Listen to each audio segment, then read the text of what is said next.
Bismillahirrahmanirrahim. Alhamdulillahi rabbil alamin. Nahmaduhu wa nasta'inuhu wa nastaghfiruh. Wa na'udzu billahi min syururi anfusina wa min sayyiati a'malina. Man yahdihillahu fala mudilla lahu wa man yudlil fala hadiyalah.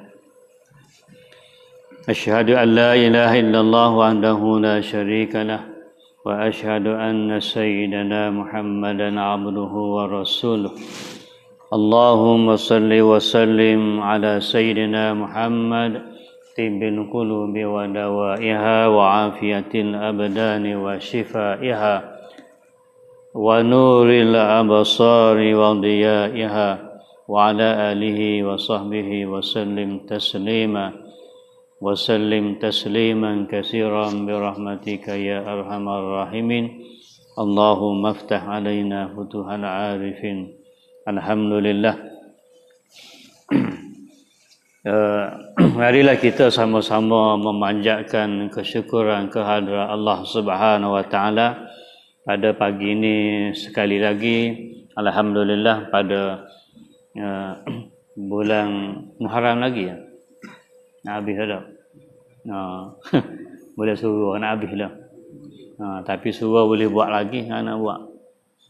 Sampai bila-bila boleh buat suruh ni.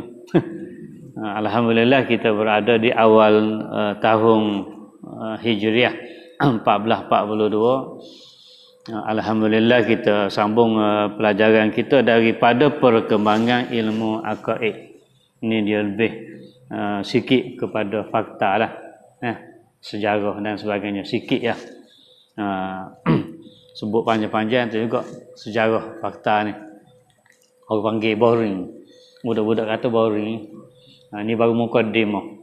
Jadi teknik tuan kitab ni dia sikit menyentuh tentang perkembangan ilmu aqaid. Yang kitab ini saya ulang balik. Asas akidah Islam dikeluarkan oleh Majlis Agama Islam Negeri Kelantan. Kitab ini dia dikarang oleh Al-Fadhil Ustaz Abdul Aziz Umar Ahmad untuk pengajian seluruh negara di bawah JAKIM dulu untuk pengajian kuliah-kuliah takmir Masjid Surau. Mana JAKIM tu dekatlah. Jadi daripada perkembangan ilmu aqaid kita tengok, maknanya ilmu akidah. Pada minggu yang lalu kita tengok akidah, bagaimana akidah pada zaman Rasulullah. Kita telah sentuh pada minggu yang lalu. Baik, akidah pada zaman yang kedua dinamakan daripada zaman Khulafa Ar-Rasyidin. Lebih kurang 30 tahun zaman ni. Siapa dia tuan-tuan Khulafa Ar-Rasyidin? Kita mungkin jarang kita dengar. Khulafa Ar-Rasyidin khalifah 4. Khalifah yang 4 tu. Itulah zaman dia. Lebih kurang 30 tahun sebelum memasuki kerajaan zaman Umayyah. Yang kita tahu sejarah kita baca khalifah yang terkenal pada zaman kerajaan Umayyah. Selepas daripada para sahabat ni, zaman Abu Bakar, Umar, Uthman, Ali, ada lagi seorangnya khalifah kelima, Umar Abdul Aziz. Khalifah hebat dalam Islam kita . Masa tu banyak puluh tahun pula tu. Kemudian zaman pemerintahan kerajaan Abbasiyah. Itulah antara tahap dia lah, peringkat dia. Jadi untung juga kita tengok secara kasar daripada perkembangan ilmu aqaid ini, baru kita terasa betapa perjuangan mereka orang-orang dulu ni besar terhadap agama, khususnya terhadap akidah. Sebab pada zaman Rasulullah tidak ada perpecahan daripada akidah, tidak ada perpecahan daripada dasar-dasar asas dalam akidah. Begitu juga pada zaman Khulafa Ar-Rasyidin, pada zaman khalifah yang 4, tidak ada perpecahan. Tidak ada perpecahan daripada segi fahaman, segi akidah di antara orang Islam. Sebab mereka ni para sahabat radhiyallahu anhum ajma'in, sumber utama dia masih dekat dengan Rasulullah. Cuma pada hujung-hujung selepas daripada pembunuhan Uthman bin Affan, pada masa tu dah di era dipanggil zaman Umayyah nak masuk dah tu, dah selepas 30 tahun 632 Masihi lebih kurang. Zaman khalifah ni sampalah 600 lebih, 661 ataupun 662, habis situ 30 tahun. Tuan-tuan dah. Maka di situ dah sudah berlaku dah sikit-sikit ujung-ujung tu. Hak dasar-dasar kemah dulu dah siapa Umayyah dah berebut antara jawatan khalifah. Asalnya di antara orang-orang Arab ni juga dia suka balah, dia suka perang. Zaman Rasulullah dulu pun zaman Nabi dilahirkan di kota Mekah. Nabi hijrah, peristiwa hijrah yang kita sebut dalam bulan ni. Sambutan hijrah, Nabi pergi ke Madinah, hijrah ke Madinah. Orang Arab ni dia balah. Dia balah, dia beri perang. Tapi supaya lah ketubah baru ni lah. Ketubah baru ni pun ada sentuh rasa sikit-sikit. Dia beri perang. Sebab itulah dia tak suka kepada anak perempuan Arab jahiliyah dulu. Sebab bila lahir saja orang Arab anak perempuan ni dia rasa jatuh air muka. Sampai situ tuan-tuan. Jatuh air muka. Jadi kecaman masyarakat. Padahal bab beranak ni bukan kita pilih. Kau mana? Ada kita pilih aku nak anak pondai. Biar tu bik pondai, aku anak lelaki tak ada. Tapi bila dia mendapat zuriat keturunan perempuan, dia bunuh. Dia bunuh hidup-hidup. Dia kambuh. Zaman Umar pun dia kambuh. Bunuh, tak sih. Sebab apa? Sebab dia nak anak laki-laki ni gagah. Anak laki-laki ni memang dah kena masuk medan perang. Suka balas lah. Maka itulah dia latih dia nak. Hak gagah-gagah. Hak puan ni memang lembek jadi apa? Malu ke orang yang kata. Jatuh air muka. Ni anak puan, kena kita lah ni lah. 8 anak perempuan habis dengan kambuh. Bunuh. Masya-Allah tuan-tuan dah. Inilah zaman-zaman hak Arab dulu, jahiliyah dulu. Jadi Rasulullah diputerakan pada masa tu dikelilingi umat jahiliyah, umat yang tidak beriman kepada Allah, dipenuhi dengan patung-patung. Jadi baik, pada zaman khalifah inilah kepercayaan umat Islam pada zaman Abu Bakar, Umar, Uthman, Ali ni tuan-tuan, adalah tidak banyak berbeza dengan zaman Nabi, dengan zaman Rasulullah. Ni pun mereka ni pun hidup pada zaman Rasulullah juga. Cuma kalau kita tengok Rasulullah ni dia buat kelas dia bermula 622 Masihi. Ini pada zaman Rasulullah selepas Rasulullah dilantik menjadi rasul pada usia 40. Masa tu hijrah Nabi pun dalam tahun 13 lebih kurang. Rabiul Awal, perpindahan ke Madinah. Jadi usia Nabi dah 53 tahun. Dah sudah 53 tahun masa hijrah ke Madinah. Sebab Rasulullah berada di Mekah 13 tahun. Lama juga. Berada di Madinah 10 tahun. Rasulullah masuk ke Madinah tu pada usia dah 50-an lah. 53 lebih kurang.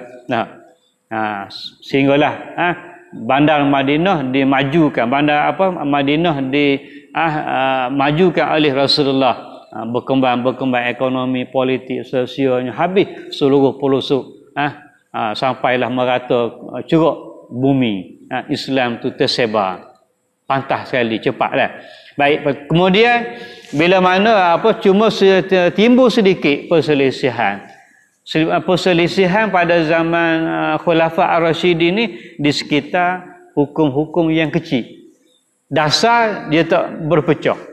Dasar akidah daripada Ahlussunnah, namanya kita gelar Ahlussunnah wal Jamaah, ambil daripada Nabi, ambil pada turun pada sahabat, kemudian ulama tabi'in, siapalah jujur tu siapa kepada kita hari ni, yang namanya akidah Ahlussunnah wal Jamaah.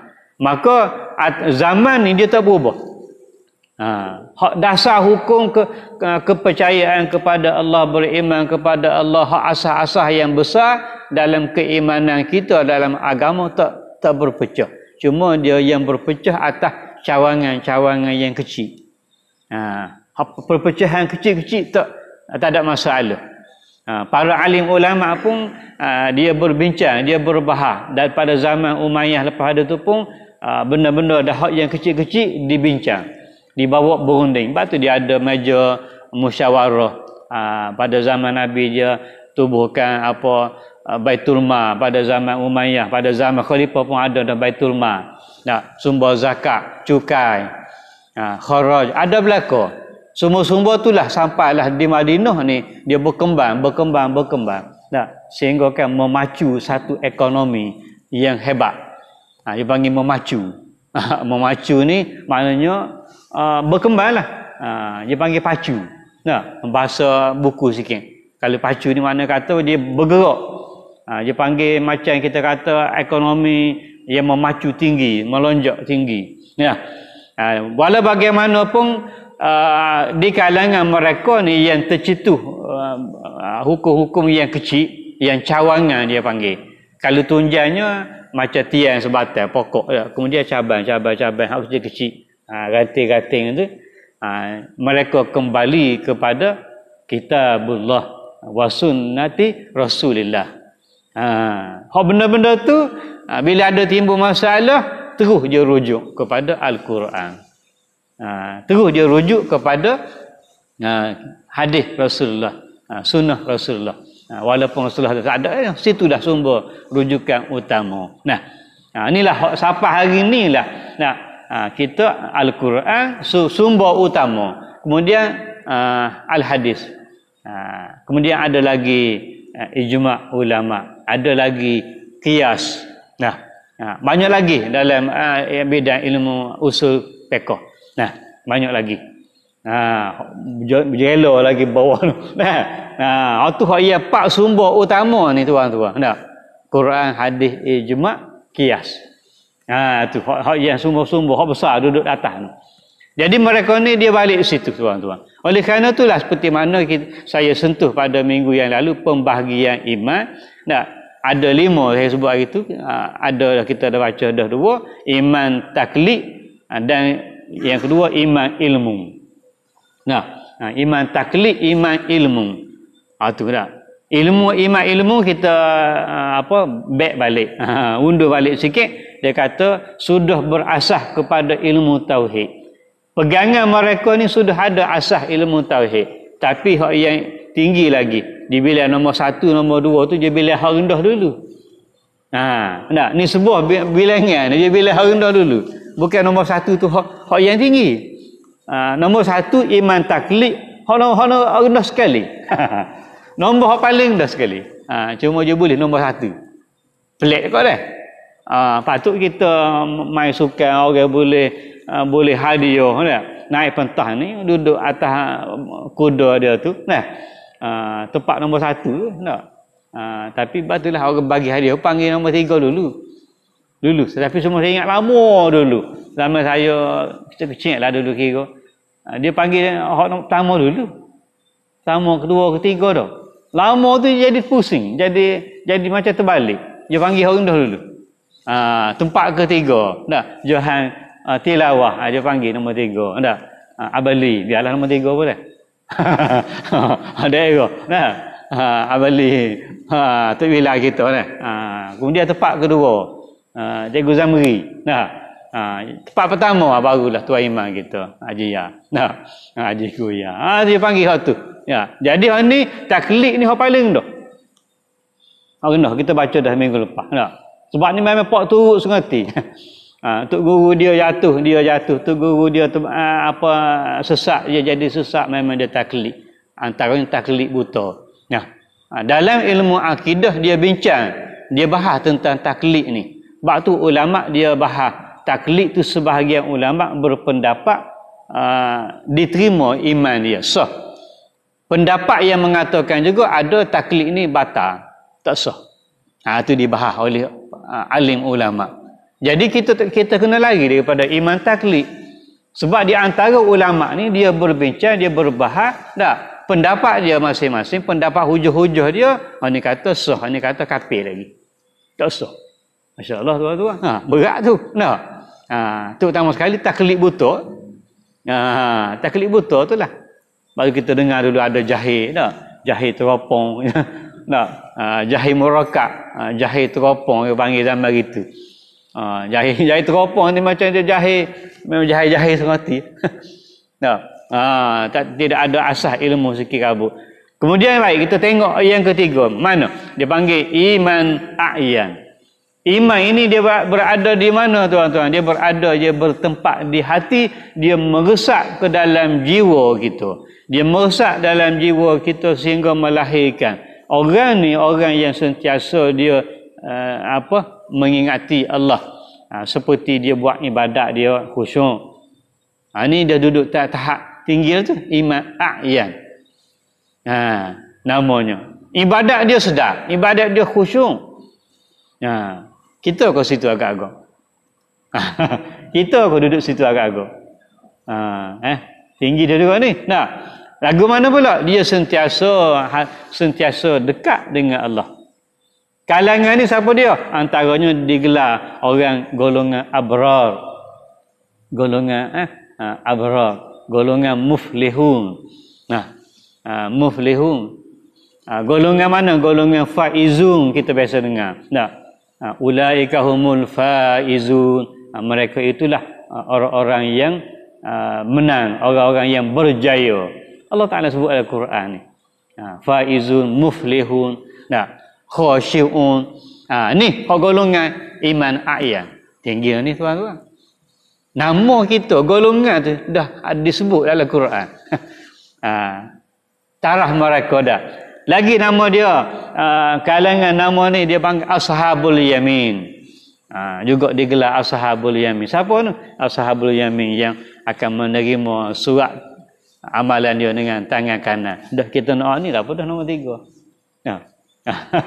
Nombor 3 ni. Nombor 2 tadi pun berasa tu dah. Berdasar kepada ilmu iman dia, berdasar ilmu faham ilmu sifat 20 aqaid comel-comel. Tu iman ilmu. Jadi kita hari ni proses kita mendengar, kita bertazkirah, kita berkongsi, kita berada di majlis ilmu, nak menikah ni, nak mengubah kedudukan tahap iman kita, tuan-tuan. Besarlah dah kerja kita. Hamba ni berkongsi juga dengan tuan-tuan. Kemudian kita boleh rasakan di mana kita berada. Tapi jangan pula kita rasa aku ni memang tinggi benar ni. Nak banding orang ni enggak jauh tinggi aku belakang tu. Suruh aku tu pula. Tak jadi barang kau. Kalau dia rasa dia tinggi daripada orang. Orang rasa lebih ni orang lain tak pakar belakang. Aku comel sekali. Tengok. Dan dia kata oleh kerana itulah Imam Al-Ghazali dia berkata untuk nak menjadi orang soleh. Mana tadi golongan tadi Ashabul Yamin, golongan faizun, golongan muflihun, golongan yang abrar. Siapa abrar ni? Orang yang suka berbakti kepada Allah. Ulil abrar, orang yang kebaktian dia kepada Allah Taala tu tinggi. Bakti. Mana bakti? Amal soleh. Itu bakti dia. Kalau amal soleh tak ada semaya tak cukup, bukan abrar. Jauh lagi. Nak panggil berapa dia tak tahu. Semaya tak cukup, jemaah pun tak mari. Puasa pun tak cukup sebulan. Dia kata, tak cukup ustaz. Tahun ni puasa 29 ya. Memang tak cukup dia kata. Ustaz kata tak cukup sebulan tu. Memang apa pun tak cukup. Ustaz tak cukup kok. 29 kata. Dia anggap puasa ni semestinya 30. Tak semestinya 30. Maksud cukup ni kalau dah kerajaan dah kata umum puasa tahun ni setakat 29 cukup lah tu. Ni dia hanya 28.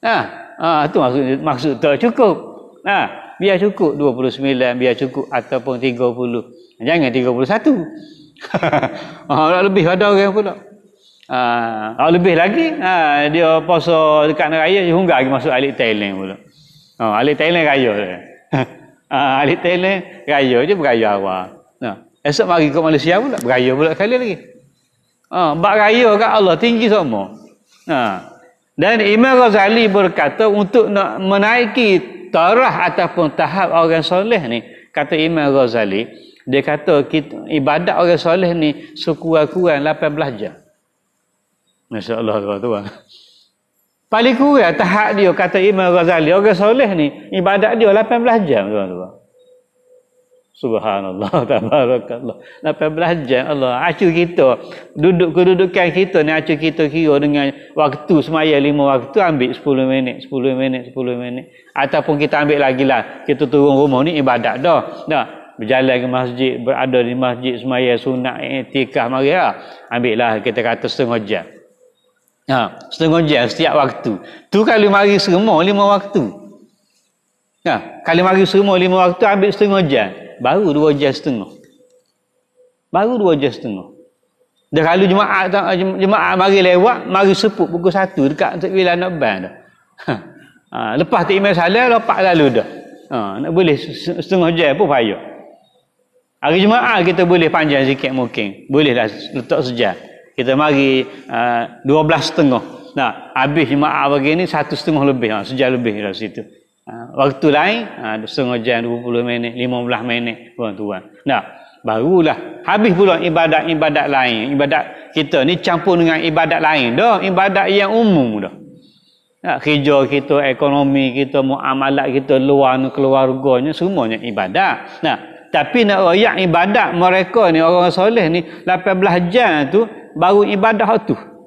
Kuatnya ibadat mereka. 6 jam tu baru dia beri pada perkara lain. Kau najar lain baru dia beri pada kerja lain. Jadi orang lagu nak pekat je ni tak masuk kerja jabat tak boleh ni. Ni alim ulama orang soleh dulu. Jabat kena masuk apa jam. Najar tu baru dia kerja lain. Kerja keluarga, kerja nak pergi alih kambing, nak berapa. Umum lah tu. Kita ni umum 18 jam, 20 jam. Umum tu saja 20 jam. Hak yang ibadat sembahyang puasa ni letaklah dalam 4 jam tinggi lah tu. Alhamdulillah dah dapat 4 jam. Dah sehari-hari dapat 4 jam, sehari-hari dapat 4 jam tu. Kalau kira bagus dah tu. Waktu sembahyang kita mari rumah duduk sini ni kira pukul berapa turun tadi? 5.45, 5.40, 5.55 sampai lah ni 5.65 sejam dah. Sejam dah kira tu. Alhamdulillah, syukur dah tu. Menuju kepada orang soleh. Motivasi orang soleh beri kita tuju situ. Ni dah tak ada sikit rabuk. Bilalah kita nak ambil dah. Ni dia kata iman orang a'yan.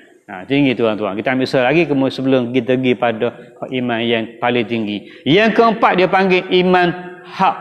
Hak. Iman hak. Iman hak ni kalau bahasa kita hak tak, mereka yang melihat, orang yang melihat Allah Ta'ala ni pada apa yang dia lihat. Dia lihat apa dia pun, dia hanya melihat Allah. Tinggi tu hak. Ni makam dia dah. Dia tengok apa dia pun, tengoklah barang apa, barang kerah, barang apa, meja apa, kayu, batu pun Allah sama. Orang ni tak makan dah ni tuan-tuan. Tak makan, tak lapar je ni. Allah sama dia tengok. Ni iman hak. Belum lagi capai hak iman paling tinggi rasul-rasul, nabi-nabi ni. Dia tengok juga. Dia berkata pada takut kepada Allah tidak dibuat-buat. Sifat takut mereka kepada Allah Ta'ala tidak dibuat-buat. Maknanya tidak dibuat-buat ni bukan dia dibuat-buat takut ni kerana depan masjid, dalam masjid ni kak. Takut aku pada Allah Ta'ala. Tengok kematian ni, mari rasa takut tak? Ketakutan, khauf dalam sifat diri dia ni, dia lahir daripada kenal dia, makrifat dia yang tinggi pada Allah Ta'ala. Tidak dilakukan, tidak dibuat. Bukan seperti orang berlakon. Orang berlakon lagu lain, takut ke Tuhan ni. Supaya orang takut ke manusia juga. Orang takut ke manusia, takut ke polis bodoh-bodoh. Dia berlakon kadang-kadang. Dia buat depan polis, dia bawa kereta comel sikit depan muka polis, ada depan dah. Dia tak potong polis. Dia tak tembur lampu merah. Acu polis tak ada. Acu polis tak ada. Gitu banding tau. Polis ada bil ada, dia bawa kereta. Tali pinggir apa kemah molek dah. Aci polis tak ada bil. Sudah. Jadi dia bukan berlakon. Orang yang tak berlakon ni, polis tak ada pun, begitulah juga dia bawa kereta. Contohnya. Begitulah akhlak dia atas jalan raya. Begitulah akhlak dia dengan lampu isyarat. Begitulah akhlak dia dengan makhluk. Ni tinggilah. Dan hati mereka tidak kekal. Tidak pernah putus hati orang ni. Golongan ni. Tidak pernah putus langsung daripada dia zikrullah. Pada zikir dia kepada Allah Ta'ala. Tak pernah putus tuan-tuan. Kita ni putus terus kata lah hamba pun putus. Putus. Subhanallah, alhamdulillah, Allah akbar. Lidah kita bunyi. Lidah tak bunyi. Orang ni, mereka ni, zikir ni dua tuan-tuan. Zikir yang jahar, zikir yang berbunyi. Terang, jelas. Yang kedua, zikir senyap. Zikir yang sir. Yang kohor. Sir, macam kita sembahyang. Ada sembahyang bacaan jahar, ada sembahyang bacaan sir. Jahar subuh. Bacaannya nyaring. Itu dipanggil jahar. Kalau hak sir, sembahyang zuhur. Sembahyang asar. Sir, perlahan. Tak ada yang baca derah. Zuhur asar. Kalau takdir salah dengan baca derah zuhur asar tu kan. Suti kapung regek. Suti kapung regek. Orang ni TM. Tengah hari ni zuhur ni. Meraihkan Jumaat. Meraihkan Jumaat. Itu sir. Jadi mereka ni, hati mereka tak pernah kekang daripada zikrullah. Tak pernah kekang sebab dia zikir kepada Allah. Ala bi zikrillah tatma'innul qulub. Allah Ta'ala sebut firman dalam Al-Quran, ketahuilah bahawasanya zikrullah itu adalah melahirkan ketenangan jiwa yang tinggi. Melahirkan ketenangan jiwa kita, batin kita tuan-tuan. Oleh kerana itulah orang-orang ni dia tidak ada rasa gundah gelana, tidak ada rasa duka cita, tidak ada rasa putus asa, tak ada. Sebab hati dia sentiasa ingat kepada Allah Ta'ala, hati yang tidak pernah rasa cinta terpaut dengan dunia, tak ada. Tak ada terpaut dengan dunia. Terpaut mana kata tak ada sikit sera nak ambilnya kasihnya kepada kehidupan dunia yang sementara. Inilah hati mereka ni. Kalau tahap ni, iman hak ni dah begitu tinggi tuan-tuan. Bagaimana kita nak tengok tahap iman para nabi-nabi, rasul-rasul? Mereka ni tidak ada tanding tuan-tuan. Sebab itulah dalam kitab akidah, iman mereka ni sentiasa naik. Bertambah semua. Kita ni al-iman yazid wa yankus. Iman kita ni dia bertambah dan berkurang, berubah-ubah. Iman para nabi rasul ni dia naik semua. Dia sentiasa meningkat, naik. Sebab itulah tak ada siapa yang boleh mengatasi iman para nabi rasul. Tak ada. Ini tinggi iman mereka lah. Kita berhabis tak apa. Namanya iman hakikat. Tadi hakikat mari daripada tu juga perkataan dia. Hakikat. Itulah iman yang paling sempurna, yang hanya dimiliki oleh para nabi-nabi, oleh para rasul-rasul. Ini yang sentiasa mereka ni melaksanakan perintah Allah Ta'ala, zikir dia, hati dia, perjuangan dia dalam segala bidang kehidupan mereka ni. Dan mereka ni lah yang golongan namanya masuk syurga semua sekali tanpa hisap. Hal lain itu mungkin ada hisap. Bila hal ni golongan Nabi Rasul ni tanpa hisap tuan-tuan, umat-umat dia termasuk kita ni juga umat Muhammad Rasulullah sallallahu alaihi wasallam, mungkin kita akan melalui hisap. Dan kalau kita tak usah melalui hisap, tahap kita berubah. Tahap kita kena naik. Tahap kita ni kena sentiasa merancang, sentiasa bergerak, sentiasa meningkatkan dalam amal soleh, meningkatkan keimanan iman kita. Sebab tu kita berdoa, kita masuk surga pun tanpa hisap juga. Bukan tak boleh. Tadi dia kata iman untuk masuk surga tak apa. kita boleh berdoa. Syurga Firdaus Allah Ta'ala suruh minta kan. Dan masuk syurga pun kita boleh. Kita minta memohon kepada Allah Ta'ala. Kita laluan kita untuk ke syurga. Ya Allah, aku nak masuk syurga juga tanpa hisab. Tanpa kita melalui proses yang panjang, yang lama di padang mahsyar. Satu saat yang dahsyat situ tuan-tuan. Kita tak sih tu. Itu memang kita minta. Dan Rasulullah pun memang suruh kita usaha, suruh kita minta. Sebab Nabi pun tunggu, Rasulullah pun tunggu kita pada hari susah tu. Sebab dia nak suruh pastikan umat dia ni masuk surga juga. Biar masuk surga belaka. Bagi belaka masuk ke tu, masuk ke tu, masuk ke tu. Tapi dia suruh minta juga duduk tempat tinggi sekali. Nah, masya-Allah, kasihnya Nabi kita dah. Kasihnya Rasulullah kepada kita. Sampai gitu dia royak kita, dia jaga kita, dia mohon kita. Nah, dapat waktu digelar Syafi'ul Muznibin. Antara gelaran-gelaran banyak nama-nama Nabi ni, Muhammad, Ahmad, hak besar dalam kitab juga, disebut dalam kitab-kitab fiqh, dia panggil Syafi'ul Muznibin, pemberi syafaat kepada umat dia yang berdosa. Muznibin ni orang salah. Banduan kalau kita kira. Banduan kita ni dengan Allah Ta'ala. Kita seorang banduan dengan Tuhan. Banduan. Kalau Allah yarham Tok Guru ni Abdul Aziz dulu. Tok Guru ni Aziz lah. Bukan Allah yarham Menteri Besar Kelantan tu. Adalah saya baca buku dia sikit-sikit. Ada kita baca juga buku-buku tu Tok Guru kan. Kuliah-kuliah dia tak ada. Dia kata kita ni kuli tuan-tuan. Betul lah. Kita boleh terima lah, comel lah tu ayat tu. Kita ni koli. Maksud kuli. Yang bukan kuli Teguh Zali Hamzah tu. Arwah Musa tu. Jangan ngaku kuli dia je. Kuli kita bukan kuli. Kuli ni maknanya hamba. Gitu. Kita ni adalah hamba kepada Allah. Itu betul kuli. Maka bila kita hamba, buat kerja supaya hamba. Buat kerja sebagai hamba, buat kerja supaya hamba. Jangan kita rasa supaya Tuhan. Allah Ta'ala nu Tuhan. Khalik, dia Tuhan. Kita nak besar lagi pada Tuhan. Tuhan dia beri dah segala-gala kita Tuhan waktu turun. Kita ni kuli, buat kerja ya. Tu pun kita kuli, kita buat kerja, ambil kita hasil. Pelik tu. Pelik tu banyak. Kalau kita learn ni, kita pergi kerja dengan majikan, kita kuli lah. Kadang-kadang hasil boleh dia bayar gaji juga lah sama gaji tu. Tapi manfaat dia ambil, tu maksud dia nya. Rumah dia siap, bangunan dia siap, comel dia puas hati, dia boleh pakak, dia boleh anugerah. Allah Ta'ala tak ada ambil anugerah. Allah Ta'ala dia tidak berubah sifat dia.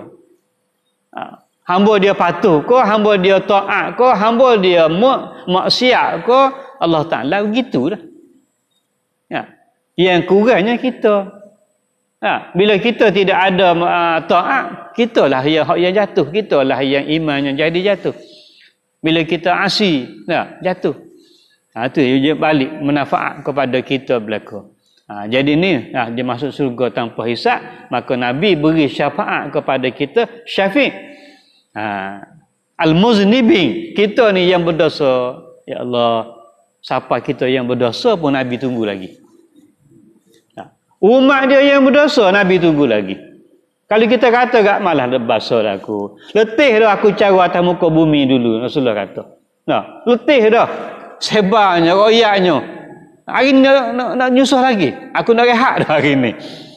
Nak masuk surga dah. Nabi kata, nak duduk rehat-rehat dah dalam surga Firdaus. Tengok kokok cermin, kokok jauh-jauh.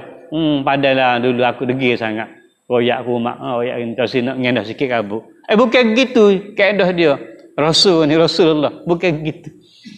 Dunia ni dah susah payah, bukan main lama dah. Akhirat ni tunggu lagi. Tengok, kasih nak suruh duduk sekali sama belaka guys. Masya-Allah tuan-tuan. Oleh kerana itulah, inilah akhir sekali kita melahirkan kecintaan yang tinggi pada Nabi. Allahumma salli ala Muhammad wa ala ali Muhammad. Berarti kita selawat ingat semua pada Rasulullah. Inilah hasil dia. Sebab Rasulullah bawa akidah kita, kenal kita dengan Allah. Kalau kita tak kenal Allah, tak tahu. Alhamdulillah ni kita kenal ni berlaku anak cucu kita, jiran kita, masyarakat kita dan boleh kata 100% lah kampung kita ni semua beriman berlaku. Ya. Nah, habis-habis dak budak-budak kita hak nakal pun tuan-tuan. Nah. Habis-habis nakal pun. Lagu mana dia tak semayang, tak bergapo pun dalam ni tuan-tuan ada. Ni dalam hati dia, jiwa dia. Nah, kalimah tu. Allah, kalimah la ilaha illallah ada. Hanya dia. Nah. Habis-habis dia nakal tanggung congik motor. Siang malam berapa apa tak ketika masuk buat benda nakal, buat Tuhan marah dah. Acu tanya sepatah tu. Ingat dia. Tak mati tu. Cuma dia ni lalai. Ni dipanggil muznibin. Berdosa. Asi dia ni atas muka bumi, maksiat. Dia panggil apa? Maksiat dia ni. Baiklah. Jadi tegas dia akhir sekali dia kata zaman Khulafa ar-Rasyidin ni tak timbul masalah pokok dalam ilmu akaid. Bahas. Cuma dia timbul pula akhir lepas tu zaman akhir dia Umayyah, Abbasiyah baru timbul. Mana ni? Umayyah pun dah timbul dah. Puak-puak yang berpecah ni ada sikit dah Khawarij. Apa tu mari lagi Qadariyah, Mu'tazilah. Mari itulah kita dengar duduk cakap-cakap, duduk bahas-bahas dalam ilmu akaid itu dah. Hak benda-benda ni hak pada awal Islam dulu zaman Nabi sahabat tak ada tu. Mana mari benda tu? Mari benda tu asal-asalnya dia berebut jawatan khalifah. Berebut khalifah ni tuan-tuan. Abu Bakar Pak Khalifah ni dia tak berebut pun. Tak berebut pun. Walaupun ada orang tak puas hati kalangan umat Islam masa tu apa jawatan khalifah diberi pada Abu Bakar. Tak boleh nak tahu tuan-tuan. Rasulullah lebih tahu, lebih dekat. Tuan-tuan. Dengan siapa yang dia ni boleh lantik jadi khalifah. Zaman Ali pula berebut ni pula bukan berebut pengikut dia tak puas hati tuan-tuan. Cina Ali. Masa tu dia ada dah bibit-bibit dia. Bibit-bibit perpecahan dah sikit-sikit tentang jawatan-jawatan. Maka akhirnya merebak sampailah zaman sampai hari ni pun kita tuan-tuan. Sampai hari ni pun orang berebut jawatan. Dah ada Nabi ajar kita gitu? Dah, Rasulullah tak ajar. Bukan ajaran agama tu. Perebutan jawatan, perebutan takhta bukan ajaran agama, tak ada. Jangan kata Rasulullah dulu pada sahabat berebut jawatan tu. Demo ni mereka ni lebih hebat berebut juga kau. Jangan kata. Benda tu. Orang-orang hebat dia takkan berebut jawatan ni tuan-tuan. Jawatan ni ada kala kita minta. Tuan iman dah. Ada kala kita minta. Jawatan iman kala kita minta. Kadang-kadang orang kita dilantik. Kadang-kadang kita tak minta, orang lantik. Kadang-kadang kita diminta, dia disokong. Sebab apa? Diminta pun tak salah jawatan. Tuan-tuan kerja cari cikgu, minta. Minta. Orang kata jangan minta jawatan ni. Berat nak pikul, amanah besar daripada Allah Ta'ala. Dia kalau tak minta, pas sama tak jadi cikgu kita. Minta. Tapi minta tu maknanya dengan rasa kita ni layak. Tak apa, tak salah. Kita mohon, kita layak. Jangan kita minta, kita tak layak. Tuan iman kita, Haji, dia minta kerana dia layak. Dan tugas dia, tanggungjawab dia memang besar. Menjaga qaryah, menjaga kampung, masjid. Besar tuan-tuan. Penghulu dia minta. Lepas tu cikgu hari ni pun dia minta, dia mohon, dia melaksanakan tugas. Oleh kerana itulah dia faham tentang tugas tanggungjawab. Sebab amanah Allah Ta'ala terpikul di atas bahu dia. Satu tugas yang besar. Innama bu'istu mu'allima. Hadis Nabi. Hanya sahaja Nabi kata Rasulullah sebut, hanya sahaja aku ini adalah seorang guru. Rasulullah ni seorang guru. Jadi hebatlah tuan-tuan kalau tuan-tuan jadi guru. Warisan daripada Nabi. Al-ulama warasatul anbiya. Ulama tu pewaris Nabi-Nabi. Tak kira lah ngajar jok pun. Cikgu ngajar jok. Muzik. Guru muzik. Muzik Islam apa boleh? Tak ada masalah muzik. Hak Islam lah muzik comel. Jangan muzik hak lagu macam hak rock pop barat tu tak ada lah. Mana ada tak ada. Tengoklah pula. Jadi Nabi kata aku ni adalah guru. Jadi hari ni guru ni pun adalah daripada Nabi. Proses mendidik, mentarbiah anak bangsa, umat manusia, mendidik. Bagi tugas, kemain besar tugas tu. Mu ambil sejarah, hang ni ambil geografi, hang ni ambil pendidikan Islam, hang ni ambil matematik. Barulah Islam tu tinggi, hebat, berkembang. Akhir jadi ummah Rabbani. Sepuluh hari ni. Baru jadi ummah Rabbani, negara harmoni. Sekadar itulah tuan-tuan. InsyaAllah kita sambung mula. Subuh ni 7:30 ni. Ni 40 minit lebih dah. Supaya ngagari Isa dah ni lebih kurang. Kalau maghrib insya pun 45 minit, 43 minit, lajuk-lajuk sikit, dah 50 minit jaga-jaga. Nah, yang baik itu datang daripada Allah, yang buruk daripada kelemahan saya sendiri. Aku qauli hadza wa astaghfirullahal azim li wa lakum. Assalamualaikum warahmatullahi wabarakatuh. A'udzubillahi minasyaitonir rajim. Bismillahirrahmanirrahim. Alhamdulillahi rabbil alamin wa bihi nasta'in wa la 'udwana illa 'alal zalimin. Radina billahi rabban wa bil islami dina wa bi Muhammadin nabiyyan wa rasula. Allahumma inna nas'aluka ridhaka wal jannah wa na'udzu bika min sakhatika wan nar. Allahumma innaka 'afuwun karimun tuhibbul 'afwa fa'fu 'anna وعوالدينا وجميع المؤمنين والمؤمنات والمسلمين والمسلمات برحمتك يا أرحم الراحمين والحمد لله رب العالمين.